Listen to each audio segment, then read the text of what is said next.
Spirituality अनुसार ईश्वर को पाने के और जानने के काफी अन्य रास्ते हैं। उसी में से हम दो रास्तों के बारे में चर्चा करेंगे। एक है भक्ति मार्ग और एक है ज्ञान मार्ग।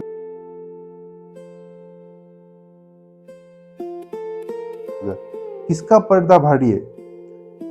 काफी लोग भक्ति से ईश्वर को पाना चाहते हैं और काफी ज्ञानी लोग ज्ञान मार्ग से ईश्वर को पाना चाहते हैं।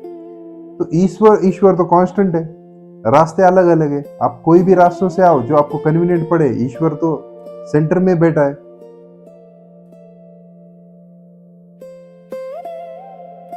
जैसे एक चौक है और काफी रास्ते उसको कनेक्ट करते हैं, या फिर आप समुद्र मान सकते हो।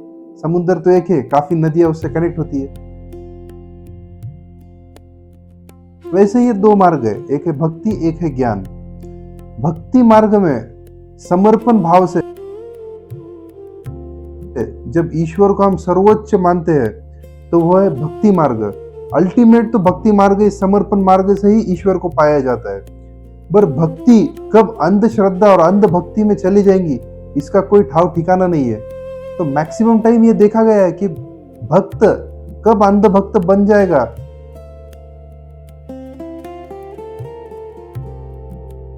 क्रोध के माध्यम से, उसका कोई भरोसा नहीं है। तो उसके साथ साथ उसके पहले ज्ञान होना भी जरूरी है। ईश्वर कौन है, वो सर्वव्यापी क्यों है, हमारा अस्तित्व कौन क्या है, हम इस धरती पे क्यों आए हैं, ये लाइफ पृथ्वी पे कैसे वर्क हो रही है, ये पृथ्वी एक लर्निंग स्कूल क्यों कैसी है। जैसे हमें ईश्वर ने यहाँ पे पृथ्वी पे भेजा है तो हमें कुछ तो करने भेजा है, कुछ तो सीखने भेजा है। तो इसीलिए पृथ्वी को एक लर्निंग स्कूल कहा गया है, जहाँ कर्मों का हिसाब होता है, पाप पुण्यों का हिसाब होता है, और उसमें हमें उच्च अभिव्यक्ति करनी है।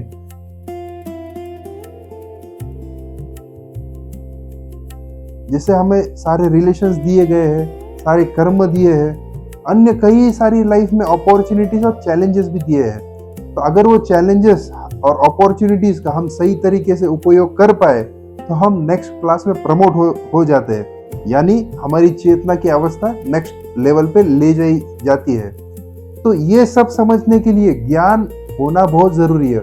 और जब तुम्हें ज्ञान हो जाता है, एक समझ आ जाती है, उसके बाद जो तुम भक्ति करोगे, ईश्वर को समझने के बाद, उसके सर्वव्यापी रूप को